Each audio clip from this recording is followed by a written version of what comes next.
Cricket প্রেমীদের হৃদয় স্পন্দন বাড়াতে 22 গজের মহারণ দেখতে আবারও ফিরে এসেছে বাংলাদেশের জনপ্রিয় ফ্র্যাঞ্চাইজি ভিত্তিক cricket tournament Bangladesh premier league BPL. নানা রঙের জার্সি, উন্মুক্ত দর্শক আর শ্বাসরুদ্ধকর ম্যাচ, এসব কিছুর সমন্বয় বিপিএল মানেই অন্যরকম উন্মাদনা। দেশের সেরা ক্রিকেটারদের সাথে কাঁধে কাঁধ মিলিয়ে যখন বিশ্বের নামকরা তারকারা মাঠে নামেন, তখন প্রতিটি বল, প্রতিটি রান আর প্রতিটি উইকেট হয়ে ওঠে আলোচনার কেন্দ্রবিন্দু। অবশেষে দরজায় করে নাড়ছে Bangladesh premier league BPL. 12 November আসন্ন আসরের প্লেয়ার ড্রাফট। উক্ত আসরের আগে সুখবর দিয়ে রাখল কর্তৃপক্ষ। পাকিস্তানের ক্রিকেটারদের বাজে ফর্মের কারণে পৃথিবীর সব লিগে খেলা বন্ধ ঘোষণা করেছিল পাকিস্তান ক্রিকেট বোর্ড। তবে বিপিএলের আসন্ন আসরে সব ক্রিকেটার খেলতে পারবে বলে সাফ জানিয়ে দিয়েছে পাকিস্তান। এক্ষেত্রে তাদের ছাড়পত্রও দিবে পিসিবি।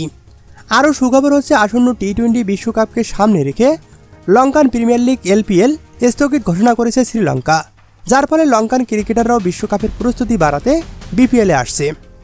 এছাড়াও এবারের বিপিএলে দেখা যেতে পারে Afghanistan, West Indies, England, New Zealand, Ireland, Nepal, যুক্তরাষ্ট্র সহ বেশ কয়েকটি দেশের তারকা ক্রিকেটারদের।